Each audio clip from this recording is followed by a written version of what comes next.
Measuring productivity is difficult. Finding ways to improve that productivity is even more difficult. Many of us are taking metrics, putting them in dashboards, and hoping for the best. Today, I'm going to tell you that dashboards and even metrics are a means to an end, and that we can do a lot better than dashboards. Hi, folks. My name's Karim. I work at Meta. And we're going to skip all the bullshit, frankly. We're going to get straight to the point. We're going to talk about the productivity maturity model. We're not even going to do an agenda. If you know me, you know I don't like spoilers. And frankly, agendas are just spoilers. So we're going to talk through this. Let's talk about the first phase, ignorance. Now, ignorance inherently sounds like a bad thing, but it isn't necessarily. In fact, it's often good. Let's take a look at a specific example. Let's say you're a coffee shop. You just opened your doors.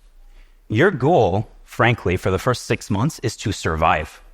You don't care about how you're building your website. You care about building the website and getting a product out there and selling the caffeine juice that people will buy. So that's ignorance. Frankly, that's really easy. We'll just skip that one, keep going.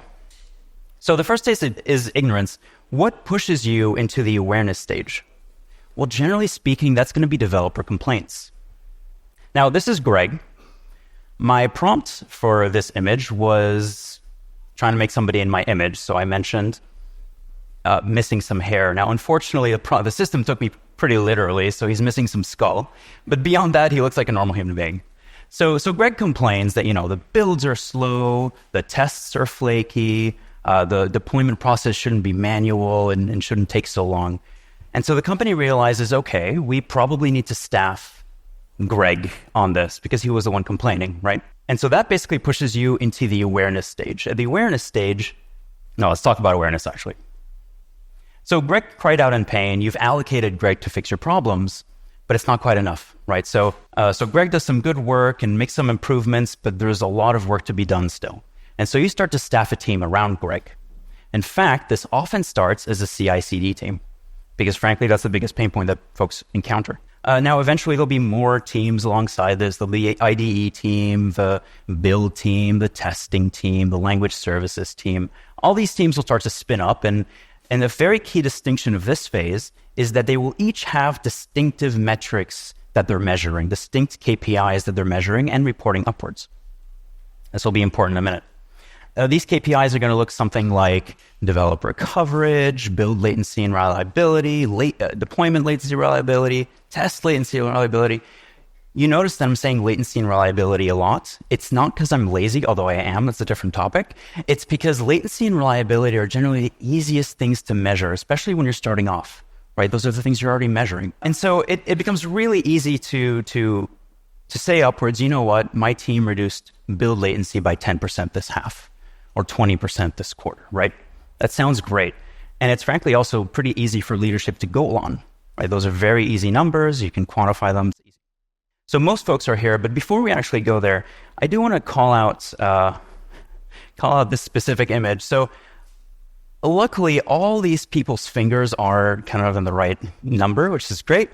But look at that lady on your far right. So she's holding a laptop in her left hand. Whose hand is in her pocket? My favorite thing. All right, so now you're in the awareness stage. You have a bunch of teams independently going on metrics, right? That's great. But there's a problem with that, and that problem is going to force you into the next stage. And the problem is, how do you communicate that impact upwards? Now, again, I mentioned you can just say 5%, 10%, but let's look at a specific example to understand why this doesn't work. So let's put ourselves in those shoes. Let's say there's an entire org that works on productivity now. And in fact, we lead that org. Now, what we need to do is we need to communicate impact upwards to our CEOs or stakeholders. Now, again, this looks like the same image, but don't worry, I gave her a little CEO hat just to make her feel special. So that doesn't work, and let's talk about why. But before we do, I'm going to do a bit of a stats refresher. Now, this might be a little bit boring for some of you, but we'll go fast, don't worry. So what is an average? An average is really simple. It's basically you take all the values in the data set, you sum them up, and you divide them by the number of values in that data set. Makes sense. In fact, in this data set, the average is going to be somewhere around there.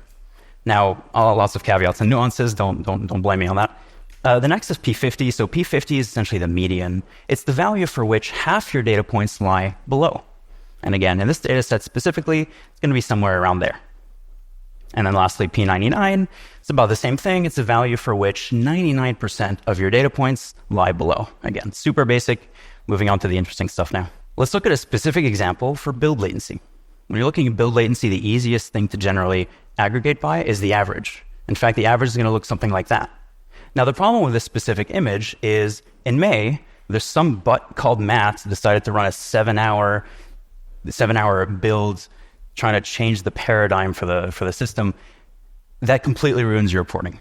And then that's painful, that sucks, that's annoying. So most people realize, okay, I can't use an average. Let me use the next best thing. Let me use P50.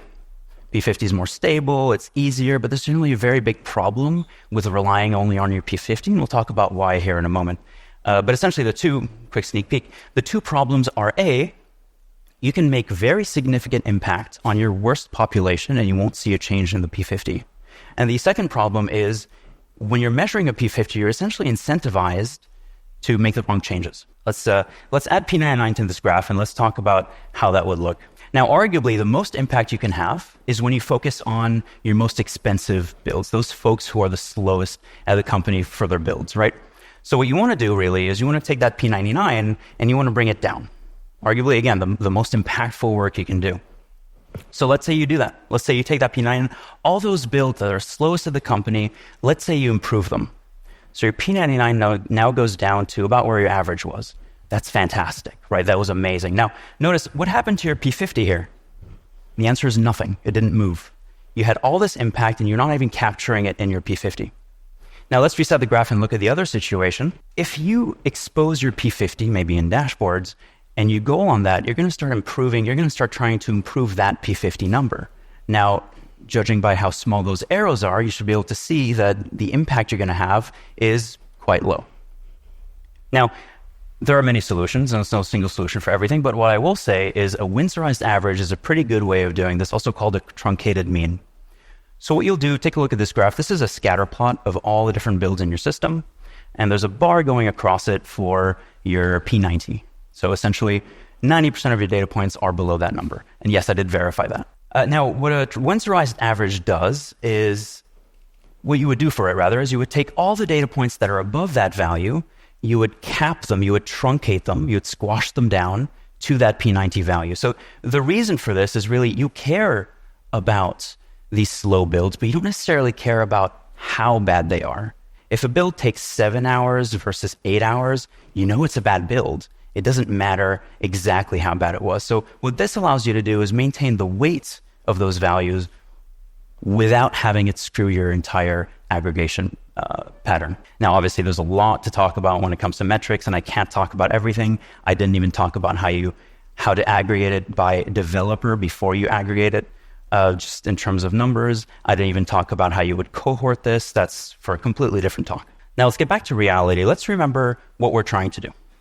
So we are the leader of the productivity org, and we need to communicate upwards to our CEO and our stakeholders how our business is doing. Now, we talked about how to aggregate the metric, but now we're going to talk about the metric itself. We could just talk about build latency. And you could say, hey, stakeholders, we made our builds 10% faster. Now, that sounds great to us because we know how that works. But then your stakeholder is going to ask, what does that mean? 10% faster builds, does that mean I can hire 10% more people? No.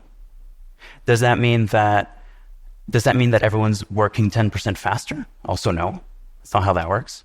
Is there a number which maybe it matches, like 1% to 10%? Frankly, that's also not how that works. So you're going to need to explain this. Now, in periods of hypergrowth, it's okay to treat developer productivity as a cost center, but no one's going to be in hypergrowth forever.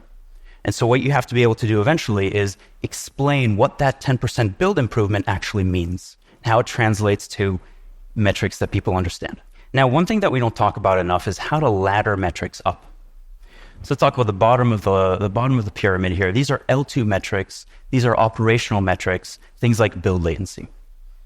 Very simple. I'm not going to talk too much about that, but it can be any metric that you care about. CI reliability, test reliability, et cetera, et cetera. Now, on top of this, you have L1 metrics. These are going to be your driver metrics. These are going to be things like sync tooling context switches, which I know is a mouthful, so we'll walk through what that means. Sync tooling stands for synchronous tooling. These are tools that you use as part of your inner loop. So as you're developing locally and iterating and authoring your code, you're going to be running these things. Now, context switches measures how often this synchronous tooling kicks you out of your flow. Now, what's nice about this metric is that it's actually affected by multiple different teams. So the build team is going to be affecting synchronous tooling context switches. The test team is also going to be affecting that. So it's kind of a level above that gives you a bit more understanding of what's going on, but it's still within the realm of change when it comes to the ground level teams. And at the top of the pyramid, you have the L0 metrics. Now, these are your top line metrics. These are things that are very difficult for a single team to move and frankly to measure improvement from.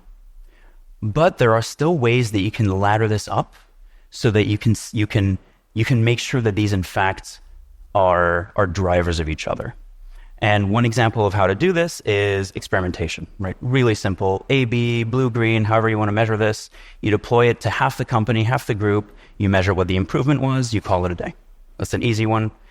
If you can't do that for whatever reason, that's okay. There are a couple other methods you could use. Simple correlation. I'm not going to talk about how correlation isn't causation. Hopefully everyone knows that. But I will say that you can correlate these two metrics.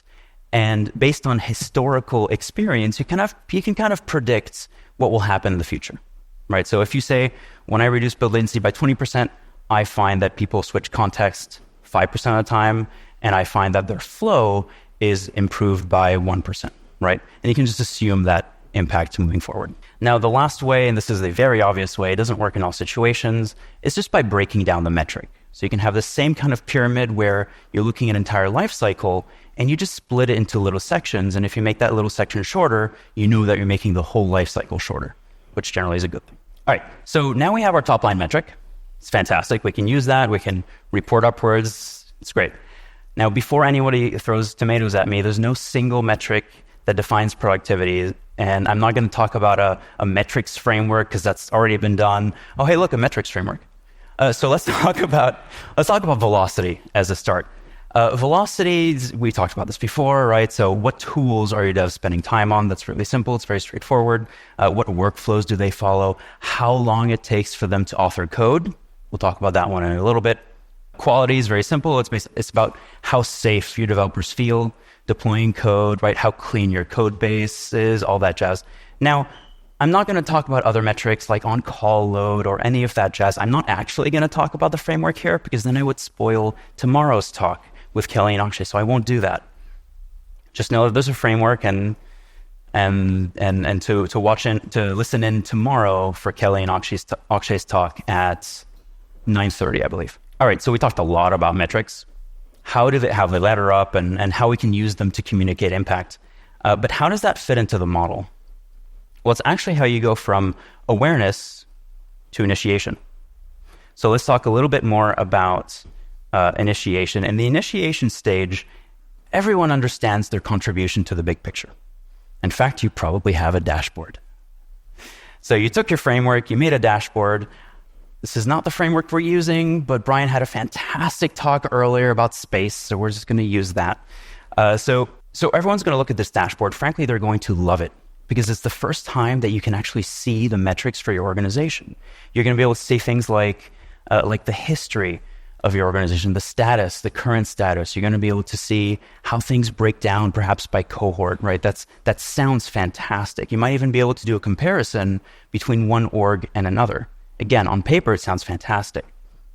And that pushes us to the initiation phase.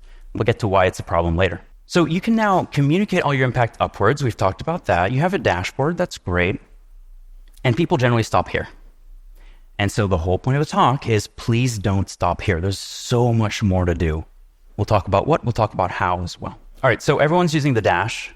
They're looking at spikes and dips, and they're mentally correlating it with events on the team or maybe external events, everything. They're trying to understand the metrics a little bit better. The metrics will ebb and flow. Speaking of flow, let's take a look at uninterrupted flow. I mentioned that earlier. It's a very important metric. Let's talk about it.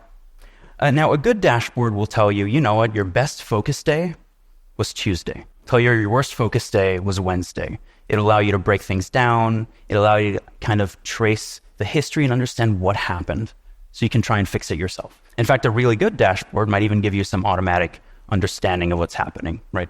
But inevitably, folks will be looking at this and say, all right, this looks really cool, but what now? Like, I have all this data and it feels like I should be able to do stuff with it, but I don't know what to do or how. Where do I go now? In fact, one of my favorite conversations involved somebody going, this is great, now go fix it. I couldn't. So when you understand that dashboards alone don't work, that's what pushes you from the initiation phase to the refinement stage. Now let's go back to the uninterrupted flow example for a minute. Now the reason that we create dashboards, I'm going to be very blunt, is I think that we don't really know what to do. We have all these metrics, we know what's happening, and we kind of hope that the other parts of the organization will be able to understand and make the changes that we need them to make. But in the refinement stage, you actually want to go a step further. You want to show both insights, maybe even just a button. So instead of just telling you, hey, you know what, your focus is really bad on Tuesdays, here's a button to block off your Tuesdays. Make it easier for them. We know what the solution is, hopefully. Let's make it easier for folks to action on it. Let's say you show this to the leader of the productivity org. They can click that button, maybe create a focus block for their entire org, right? So now that pushes you into the refinement stage. Now the question is, what pushes you even further? Now, if you have a dashboard, you'll essentially be driving adoption. I'm going to take a small break to talk about why that's a bad term.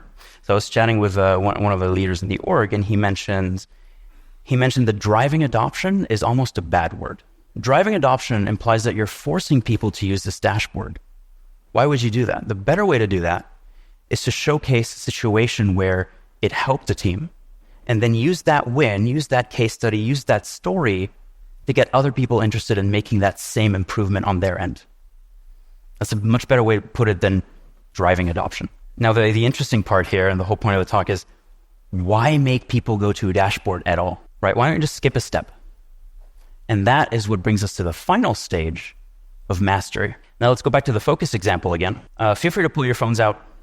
I have a QR code on the screen, links to a paper, talks about work graph and all that jazz. So what we built at Meta is a system called autofocus. What autofocus does is it mutes notifications to recipients when those recipients are coding. It's really quite simple. Now, you might say, well, hold on, what if I have to reach the recipient? That's okay, you can override that. When you're as a sender, when you see that the recipient is in a focus block, it'll warn you like, hey, this person's in focus. We're not going to notify them for that message that you're about to send. Now, of course, if it's urgent, you need ways to bypass this. So what you can provide is a notify tag that will bypass all of this autofocus that we have set up. Now, the paper that I linked there in the QR code is Work Graph, Personal Focus versus Interruption. It both talks about this improvement. It talks about how this led to a 20% improvement in focus. Now, of course, that's very vague, and we want to measure exactly what that means. The paper talks about all those details. And it also talks about the system that Meta uses to essentially understand workflows and time. And that's Work Graph. All right, so there you have it. You've hit mastery, and you are now integrating with tooling, and you're just kind of skimming the dashboard. It's great. Now, Meta went ahead and did this with autofocus, but realistically, the mastery stage has to be implemented for every individual system that's going to affect every individual metric that you care about, right? So that's going to be difficult, and you're going to basically branch off from the initiation phase for every single one of the metrics that you care about and that you're trying to improve. Now, the whole point of my talk is, please don't stop at a dashboard. Like, honestly, don't even take a photo of this. Don't take this home. Nobody cares. What really matters, and what I'm going to ask you to do, is try and skip the dashboard. The next time that you have a metric and you want to put it somewhere, I love how I just said, don't take photos. Everyone's taking photos. That's okay. Just skip the dashboard entirely. See if you can affect change in the metric by working on the systems and the integrations before trying to put a metric in a dashboard. Okay, so that's it for the productivity maturity model, but it'd be really, really sad if I left now, right? Well, all we talked about was theory. So let's talk about a specific velocity measurement that Meta's implemented and how you can do that yourself. Now, I won't be going through every single metric that we have. That's for tomorrow. Today, instead, I'll just be talking about one. I'll be talking about some mistakes that we made. I'll be talking about some wins that we had, and basically the methodology for this metric in general. Now, before we start, some very quick terminology. At Meta, our code review tool is called Fabricator. we work on diffs, which are effectively code changes. A diff is a code review or a pull request. Creating a diff is equivalent to creating a PR. There are lots of nuances, but we'll leave it at that for this time.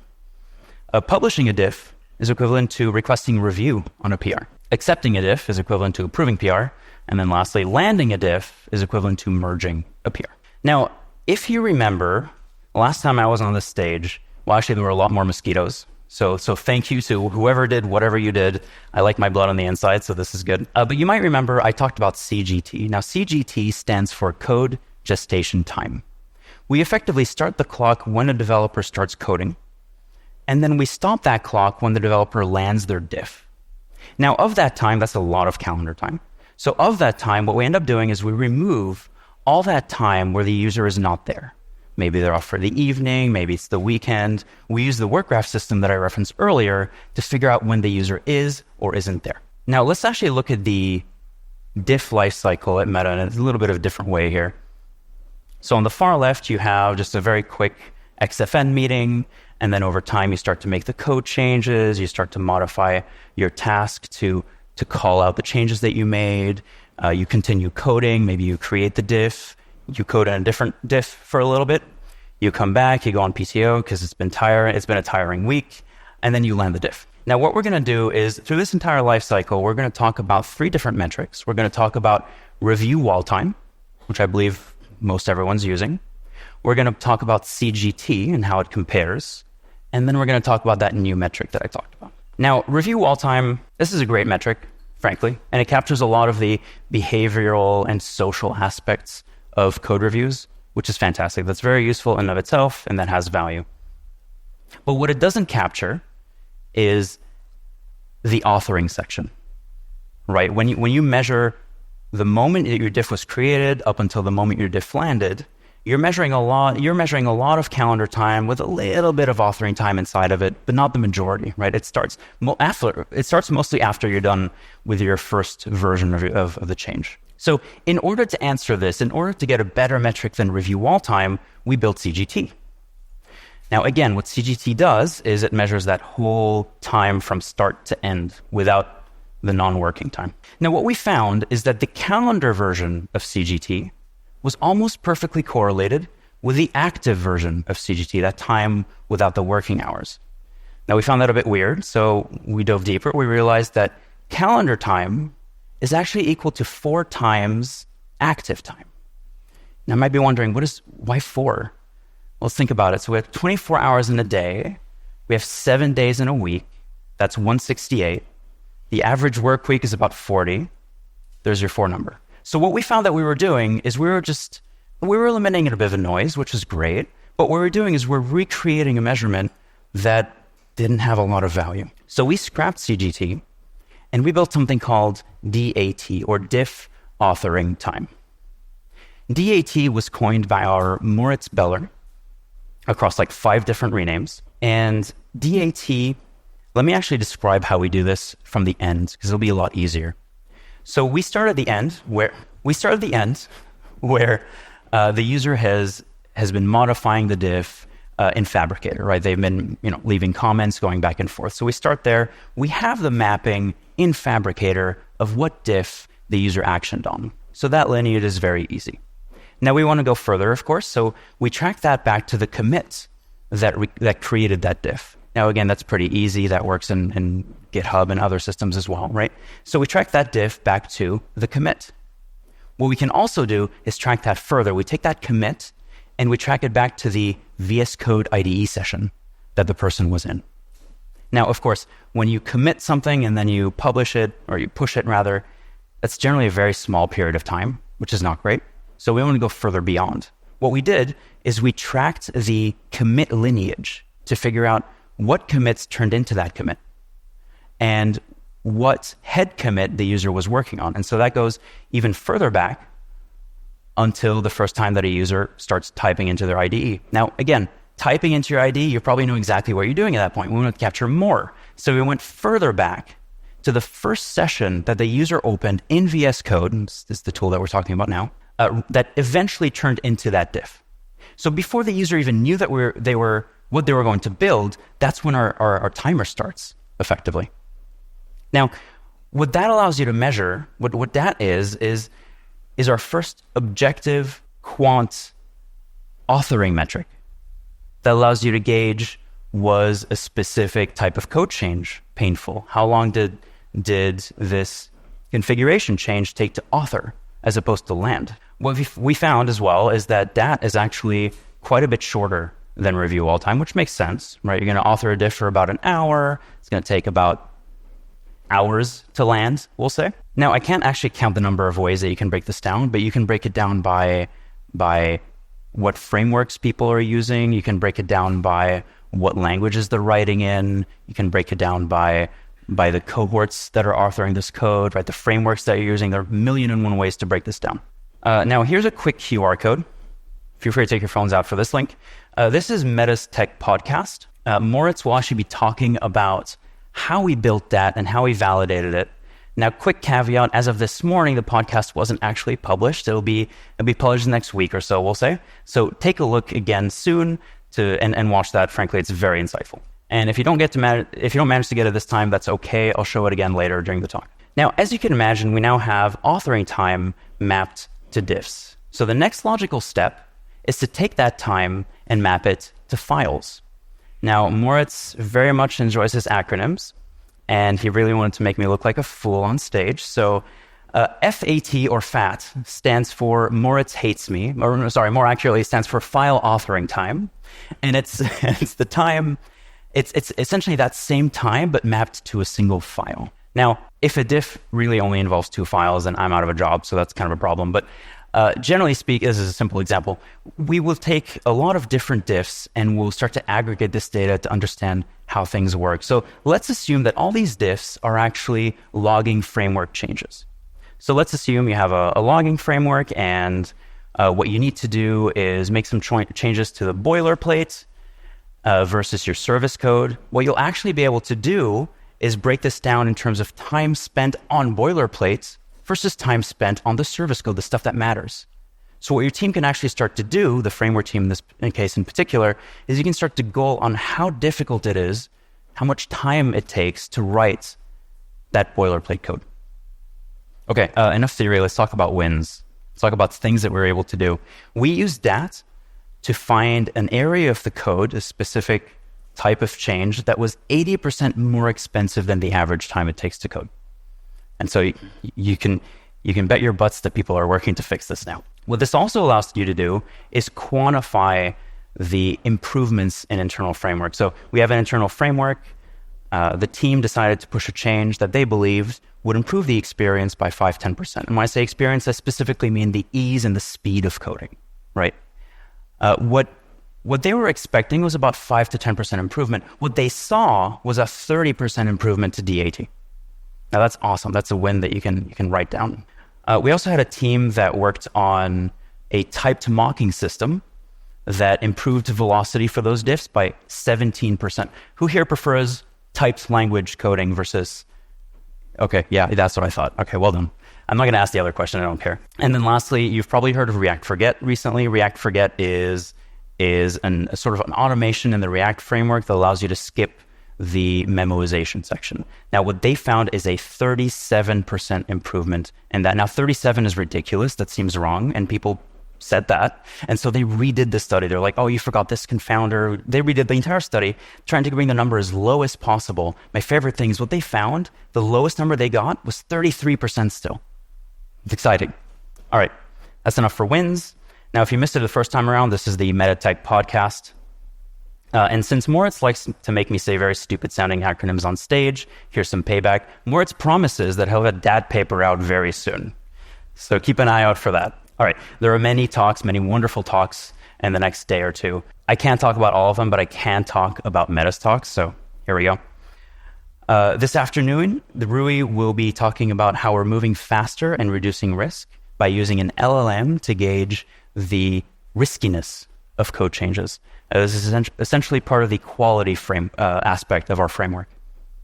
Speaking of frameworks, tomorrow morning, Akshay and Kelly will be talking about Meta's framework and how we're unlocking developer productivity and happiness. Speaking of happiness, Adam Tomorrow, we'll be talking about psychological safety and performance. All right, now that's all I've got for today. Here's my LinkedIn. If you have any questions or complaints, send them my way. I'd love to continue the discussion. If you have any questions, there are 2 mics on either side, life vest under your seat, wear your own mask before helping others. And since my self-worth is based specifically on the sound of your clapping, please applaud.